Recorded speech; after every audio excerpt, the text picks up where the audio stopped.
much. So just press this one. Okay. Thank you very much. My presentation is about the experience in retrofitting existing buildings to become zero energy buildings. All the ways actually, when we mention about zero energy building, we always start designing from the beginning. In fact, when I attend the training in Japan about zero energy, is starting with new building.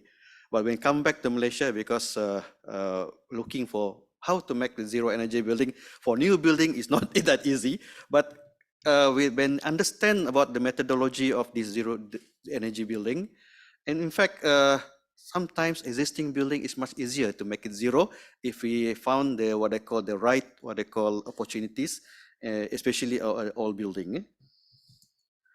Okay, about this building, it's a very simple building, a small building, a single floor, and the operation of the building is also very straightforward.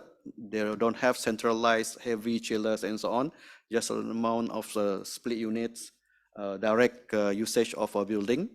And the target ZEB ready, meaning to say minimum 50% of the energy reduced by energy efficiency. So there.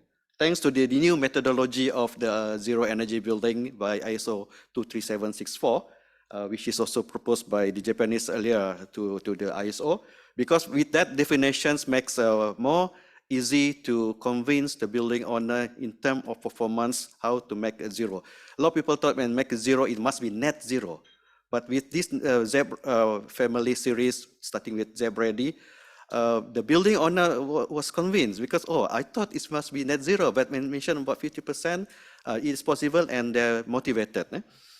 And this building have been reduced up to 64% energy by energy efficiency, no renewable energy, but they plan to have a renewable energy on the floor, on the roof to make it maybe near zero or net zero in future. It received what they call certification of zero energy building. In Malaysia, we actually have a zero energy building certifications under the Green Pass, and also National Energy Award, and also the ASEAN Energy Award. And the approach is step by step. They started back in 2018 with less than 20% energy savings by doing energy management and so on. This is how we convince the building owner, meaning to say, it's not like the green building, you straight away to what you want to achieve. But under the zero energy building, of course, 50%. But if you not manage to get 50%, it's okay. You can increase the saving gradually over years by doing some what I call improvement and so on. But we motivate them through the certificate Green Pass, so that they feel that motivated and proceed the next year, what the next to do for the improvement. This building is owned by one of the local authorities in Malaysia, Majlis Bandara Petaling Jaya, one of the biggest local authority in Malaysia. And it is a single building, and the floor area is about 2,000 square meter. We always use net floor area when we mention building energy index. And the consumption is about 106,000 kilowatt hour per year. And the latest in 2019 is only 37,000. So meaning to say, starting from 2015 and 2016, they started to do the energy management, energy audit, retrofitting, and until 2000. I will show later. So the nature is more to service the community in terms of facilities, sports, to the surrounding communities there. So the approach is actually start with a very basic energy management, which is energy audit. They didn't do very heavy energy audit because the building is simple, so just do a quick energy audit. So meaning to say, first identify the potential savings. Of course, some savings actually exceeding the payback period, but over the time, they just do whatever that viable that time. And then from there, after audit, identify the potential saving and put into the proposals to upgrade, retrofit the system, building system to the management, so they get budgets and so on. And after that, once completed, do the what they call it, testing, commissionings, and the more important is the fine tuning, because sometimes system can be designed in a perfect way, but the nature of people, when they use the building, sometimes affect the operation. This is where need to fine tune the building from time to time, according to the operations of the building. So the summary of the retrofitting is first they tackle the the active design, but simultaneously, once the roof actually is, and the wall is about to repair, and then they improve the passive design of the what they call the building, so that in fact, it's a combination of retrofitting of make it less heat penetrate the building, plus it's renovations because it's time to change, to change the wall and so on. So, but they put the insulation so that less heat penetrate to the building, so that it will reduce the amount of cooling energy use. And the rest actually to change the light from various metal halide as well as fluorescent and down to LED. And the last one is the cooling system. I mentioned just now, don't have a heavy chiller. They only have the split unit, but they changed the old split unit to the high efficient, which is in Malaysia, we have this minimum energy performance standard 5-star ratings on the air conditioning system. And some sustainable features rainwater. So this is the savings achieved by changing or retrofitting one by one, starting from the lighting. Okay, this building, 81% of energies come from the consumption of aircon and lighting. So meaning to say, that's why they target only lighting and aircon here. So retrofit the lightings. So the total savings about 60%, easy to measure because it's one-to-one. And for the air conditioning system, also easy to measure because before and after, saving 30%.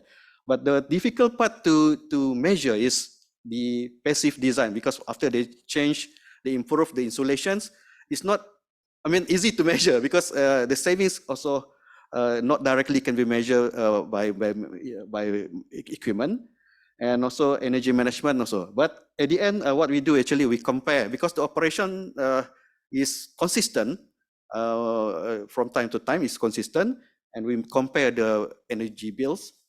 It's reduced about 64%, and actually it what they call qualify for ZEB ready.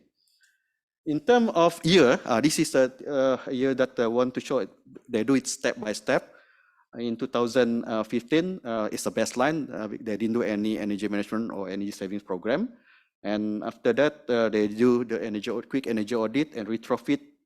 They do basic energy management to the staff as well as to the operators, the maintenance. And 2007, they're retrofitting the light.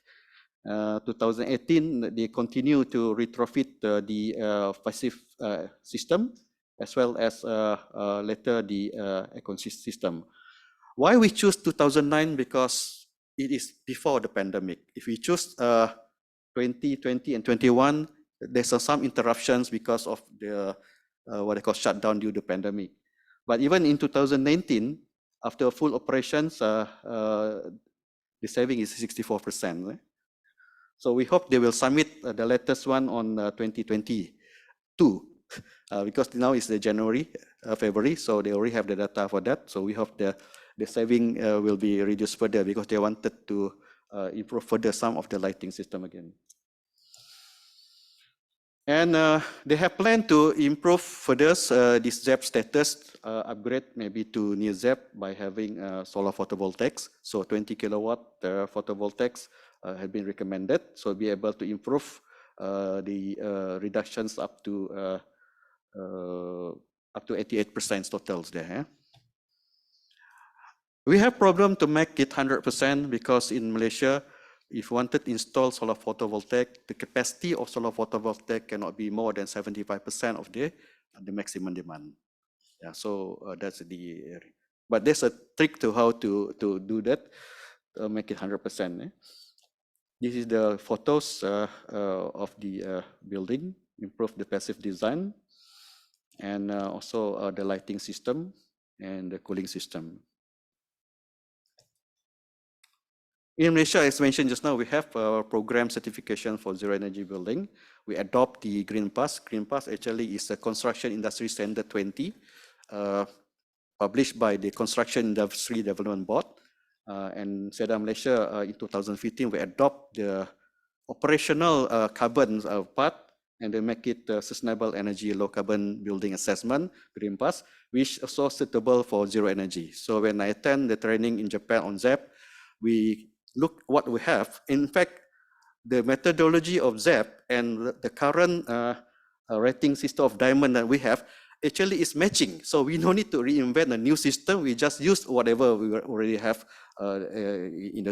available in Malaysia. I think that's all the experience of retrofitting the existing building in Malaysia of this case of existing building. Thank you very much.